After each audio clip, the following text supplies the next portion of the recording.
இது வந்து ஜூலி பேசணுன்றது ஒரு அவசியமே கிடையாது. சட்டசபைக்குள்ள போவோம் சொல்லி இப்படிலாம் போக முடியாது, ஜெயிலுக்கு தான் போக முடியும். ஜூலியையும் வாட்டர்மெலன் ஸ்டாரையும் நான் ஒன்னா தான் பாக்குறேன்.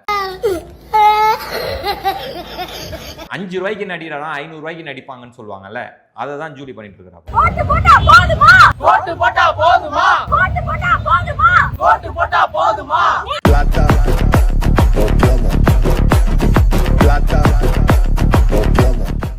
வைபஞ்சஸ் நேயர்களுக்கு வணக்கம்.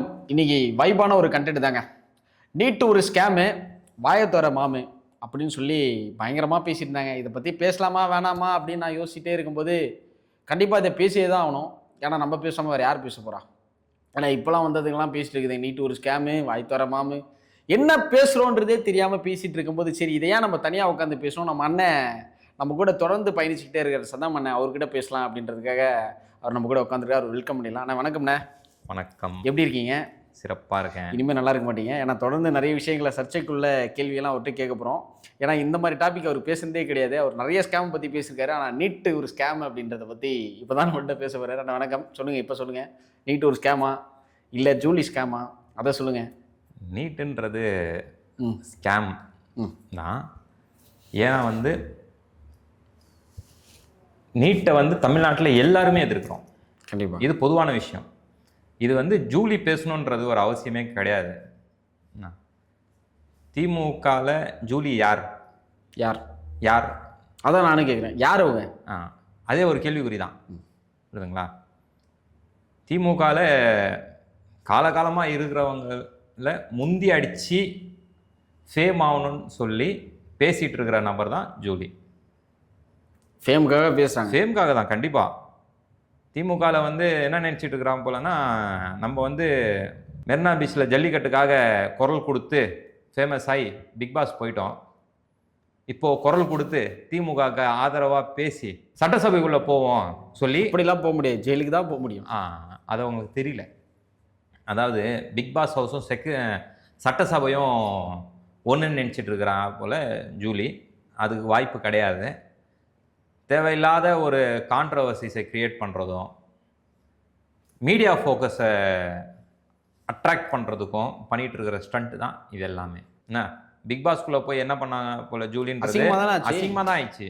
ஓவியா சொன்னாங்க, நிறைய வார்த்தைகள் சொல்லியிருந்தாங்க, நிறைய விஷயம். ஓவியாவை தப்பாக பேசி உண்மையாகவே வந்து அன்னைக்கு ஓவியா பண்ணது எல்லாமே போல்டான விஷயங்கள். இந்த குறும்படமும் நீங்கள் பார்த்துருப்பீங்க, நிறைய குறும்படங்கள் பார்த்தோம் நம்ம ஓவியாவை பற்றியும் ஜூலியை பற்றியும். அந்த மாதிரி ஒரு கேரக்டரான பர்சன் தான் இந்த ஜூலி. இன்னைக்கு வந்துட்டு என்னவோ வந்துட்டு நீட்டுக்கு ஆதரவாகவும் அரசாங்கத்துக்கு எதிராகவும் ஏதோ வந்து இவங்க தான் வந்து தமிழ்நாட்டின் புரட்சின்ற மாதிரி குரல் கொடுத்துக்கிட்டு, குரல் கிடையாது கூவிக்கிட்டு குரல் கொடுக்குறதுன்றது ஒரு நல்ல விஷயம். நல்ல விஷயங்களுக்கு கொடுக்கும்போது இவங்க வந்து கொடுக்குறது குரல் கிடையாது, கூவுறது. அந்த லிவிங்ஸ்டன் ஒரு படத்தில் வடிவேலை பார்த்து சொல்லுங்க, என்னமா கூவுறான் பார்த்தியாடா, அவனுக்கு ஒரு 100 ரூபா எக்ஸ்ட்ரா கூடுறா, அந்த மாதிரி தான் இது. ஜூலியையும் வாட்டர்மெலன் ஸ்டாரையும் நான் ஒன்றா தான் பார்க்குறேன். அதாவது ஃபீமேல் வாட்டர்மெலன் ஸ்டார் திவாகரா தான் வந்து ஜூலியை பார்க்கலாம் நம்ம எல்லாரும். அதாவது 2 பேரையும் பிளிங்க் பண்ணலாம் அப்படியே. திவாகரோட ஃபீமேல் விஷயம் தான் வந்து ஜூலி விஷயம் தான் ஜூலி. இன்னைக்கு ட்ரெண்ட் ஆகிறதுக்கு ஒன்று கோமாளியாக இருக்கணும். இது அந்த கோமாளித்தனத்தை தான் இன்னைக்கு ட்ரெண்ட் ஆக்குறாங்கன்றது எல்லாருக்குமே தெரிஞ்சு போச்சு. அதே தான் திவாகர் பண்ணாமல, அதே தான் இப்போ ஜூலி பண்ணிட்டு இருக்கு. இப்போ என்னென்ன ஜூலி வந்து எப்போ இருந்து இந்த விஷயங்களில் பேச ஆரம்பித்தாங்க, விமர்சனங்களை வைக்க ஆரம்பித்தாங்க விஜய் அவர்கள்? ஜல்லிக்கட்டுக்கு தொடர்ந்து பிக் பாஸில் போயிட்டு ஃபேம் பார்த்தாச்சு. நான் அங்கேயும் வந்து அசிங்கப்பட்டாலும் நான் பரவாயில்ல, அதாவது என்னோட புகைப்படங்களும் வீடியோக்களும் மீடியாவில் வரணுன்ற ஒரே விஷயத்துக்காக பண்ண ஜூலி இத்தனை வருஷமாக எங்கே போயிட்டா போல? ஏதாவது முக்கியமான வேலை இருந்ததா ஜூலிக்கு? ஒரு வேலையும் இல்லை. அப்புறம் இத்தனை நாளாக வந்து அதுக்கப்புறம் பார்த்தீங்கன்னா எடப்பாடி அவர்கள் ஆட்சி நடத்தினாரு, திமுக ஆட்சி நடத்தினாங்க, இது எல்லாமே நடந்தது. அப்போல்லாம் வாயை மூடிட்டு இருந்தது. இப்போ திடீர்னு வந்து நல்லா தெரிஞ்சு போச்சு, எல்லாரோட ஃபோக்கஸும் சோஷியல் மீடியாவில் இருக்குது. என்ன எல்லா கட்சிகளும் வந்து இப்போ சோஷியல் மீடியாவில் யார் யார் ட்ரெண்டாக இருக்கிறாங்களோ அவங்கெல்லாம் தான் இன்றைக்கி வந்து பதவியில் உள்ள போகிறதுக்கான வாய்ப்புகள் நிறைய இருக்குதுன்னு சொல்லி வந்து, அதாவது 5 ரூபாய்க்கு நடிகரா 500 ரூபாய்க்கு நடிப்பாங்கன்னு சொல்லுவாங்கல்ல, அதை தான் ஜூலி பண்ணிட்டு இருக்கிறாங்க. சில ஒரு விஷயம் வைரல் ஆகுதுன்னு வச்சுக்கிங்களேன். இப்போ தாவேக்காவை சார்ந்த கில்லி சரத் அவர்களை பற்றின ஒரு விஷயம் வந்து வைரல் ஆகுது, ஏதோ ஒரு விஷயம் பரப்புகிறாங்க. ஆனால் அதை பற்றின ஒரு நல்ல விஷயம் ஒருத்தர் சொல்லியிருந்தார். யார் அப்படின்னா பிரதர்ஸ், உங்களுக்கு தெரியும் நினைக்கிறேன். அந்த பிரதர்ஸ் பேருனால அவரே சொல்லிட்டாரு, இது உண்மையா? அவர் சொல்கிறாரு, என்ன சொல்கிறாரு, இந்த வீடியோ ஒன்று வைரல் ஆயிடுச்சு, நம்ம ட்ரெண்டிங் ஆக்கி விட்றலாம் அப்படின்னு அவர் நினச்சாராம். கடைசியில் சரி ஓகே இது உண்மையான்னு கன்ஃபார்ம் பண்ணிக்கலாம்னு சொல்லி ஒரு ஃப்ரெண்டுக்கிட்ட கேட்கலாம்னு சொல்லி கேட்டாராம். ஸோ அப்போ அது சொல்லிட்டார், உண்மை தான், குழந்தைக்கு தான் கொடுக்க அதை பண்ணிடு. விளையாட்டுத்தனமான ஒரு விஷயம் பண்ணும்போது அதை பண்ணது நாங்கள் வீடியோ ரெக்கார்ட் பண்ணோம், அது உண்மை தான், அது அவர் சொன்ன விஷயம்லாம் உண்மை அப்படின்னு சொல்லி சொன்னார்.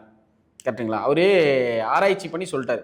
அதுக்கு முன்னாடி மேடம் வந்து குரல் கொடுக்குறாங்களாம், குழந்தைக்கு வந்து 1.5 வயசுக்கு இதை கொடுக்குறோம், 1.5 வயசு அதை கொடுக்க முடியாது. சரி இவ்வளோ லாஜிக் பேசுறியே, இதுக்கு முன்னாடி நீ என்ன தான் பண்ணியிருந்த? எனக்கு புரியவே மாட்டேங்குது. எவ்வளோ பிரச்சனைகள் இருக்குங்க, அவங்க துறையிலே நிறைய பிரச்சனைகள் இருக்கு.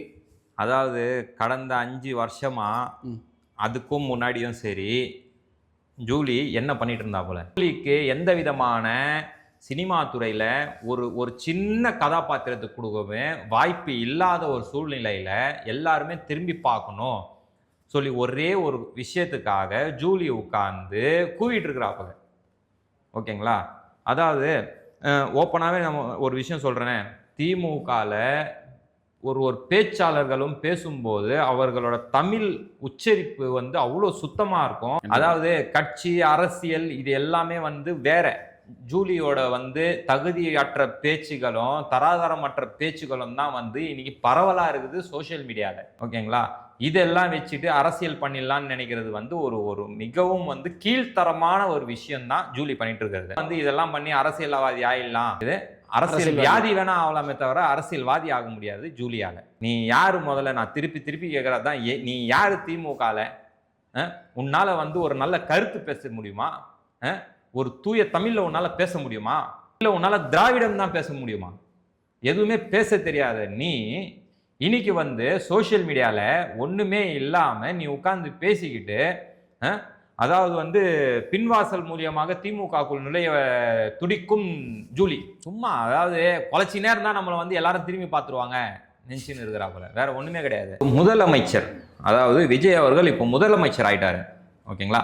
அவரை வந்து என்னென்ன பேசணும் பேசக்கூடாதுன்றது ஒரு வரமுறை இருக்கு, அது எல்லாமே மீறி போயிட்டு இருக்கிறாப்புல ஜூலி. ஓகேங்களா? இத்தனை வருஷமா நீ எங்க இருந்த? கோமால இருந்தியா? திருப்பி கேட்குறேன், நீ கோமால இருந்தியா இத்தனை நாளா? இத்தனை நாளா இல்லாம இன்னைக்கு வந்து வெறி கொண்டு வந்துட்டு நீனு எப்படியாவது குறுக்கு வழியில வந்து திமுகக்குள்ள போயிட்டு எப்படி சம்பாதிக்கலான்னு தானே போற. ப்ரொமோஷன் பண்றதுக்கு ஒரு டீம் இருக்கும், என்ன சூப்பர் மார்க்கெட் ப்ரொமோஷன் பண்றதுக்கு ஒரு டீம் இருக்கும், சினிமா ப்ரொமோஷன் பண்றதுக்கு ஒரு டீம் இருக்கும்ல. அந்த மாதிரி வந்து அரசியல் ப்ரொமோஷன் பண்ணா காசு கொடுப்பாங்கன்னு சொல்லி யாரோ சொல்லிட்டு இருக்கிறாங்க. அதனால வந்து அரசியல் ப்ரொமோஷன் பண்ணிட்டு இருக்குது ஜூலி, வேற ஒண்ணுமே கிடையாது. அதாவது மக்களுக்கு நல்லது பண்றதுக்கோ மக்களுக்கு வந்து ஏதோ வந்து ஒரு கருத்தை சொல்றதுக்கோ வந்த ஜூலி கிடையாது. அதான் ஜல்லிக்கட்டுக்கு அப்புறம் இவங்க எந்த போராட்டத்துல கலந்தானே, எந்த தியாகியை பத்தி போன இடம் என்ன விஷயங்கள் நடந்துச்சு? அதாவது ஜல்லிக்கட்டுக்கு அப்புறம் போன இடம் எல்லாமே வந்து துரத்தி தானே விட்டாங்க. அதுவும் வந்து சும்மாலாம் துரத்தி இல்லை, அசிங்கப்படுத்தி துரத்தி விட்டுருக்காங்க. அதுக்கப்புறம் வந்து ரெஸ்ட் எல்லாம் எடுத்துட்டு வாங்கின அடிக்கு என்ன ஆயிடுச்சுன்னு தெரியல. அப்புறமா கடைசியா கிடைச்ச ஒரே வழி, ரீசெண்டாக எலெக்ஷனுக்கு முன்னாடி பார்த்தீங்கன்னா விஜய் அவர்களை வந்து யார் யார் கான்ட்ரவர்சியாக பேசுகிறாங்களோ அவங்கெல்லாம் ட்ரெண்ட் ஆகிட்டு இருந்தாங்க.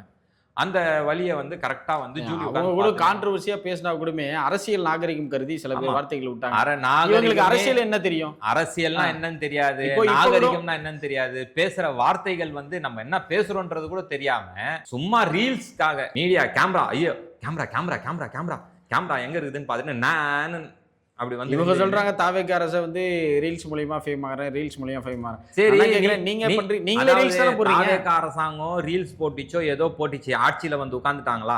கண்டிப்பா. நீ வந்து சும்மாவா ரீல்ஸ் போட்ட? 10,000 ரூபாய் கொடுப்பாங்கன்னு தானே ரீல்ஸ் போட்ட? நீங்க என்ன நல்லவங்களா? நீங்க ரீல்ஸ் போட்டா காசு கொடுப்பாங்கன்னு தானே ரீல்ஸ் போட்டுனுக்கிறீங்க உட்காந்து. ஒரு வீடியோவுக்கு வந்து ஒரு அமௌண்ட் பேசிட்டு வீடியோ போட்டுக்கின்னு வியூஸ் போவோம், ஃபேமஸ் ஆகலாம், கட்சிக்குள்ள போகலாம், பொறுப்பு வாங்கலாம் சொல்லி சுத்தின்னு இருக்கிறீங்க. நான் நாட்டுக்கு நல்லது பண்ண போறேன், ஜல்லிக்கட்டு மாதிரி ஒரு புரட்சி பண்ண போறேன், பாலியல் வன்கொடுமைகள்லாம் நான் வந்து எதிர்த்து குரல் தந்து கண்டிப்பா பெரிய ஒரு மாற்றத்தை கொண்டு வர போறேன்னா ஆகுமுறை உண்ணாவிரதம் இருக்கவும். வீடியோ போட்டால் காசு கிடைக்கும்ன்ற லாபத்துக்காக மட்டும் வீடியோ போடுறவங்களை பற்றி நம்ம பேசணும்னு அவசியம் கிடையாது. அதனால வீடியோ ஃப்ரீயாக விடுங்க, பார்த்துக்கலாம். ஓகேண்ணே, ரொம்ப நன்றி, உங்கள் நேரத்துக்கு ரொம்ப நன்றிண்ணே. வணக்கம்.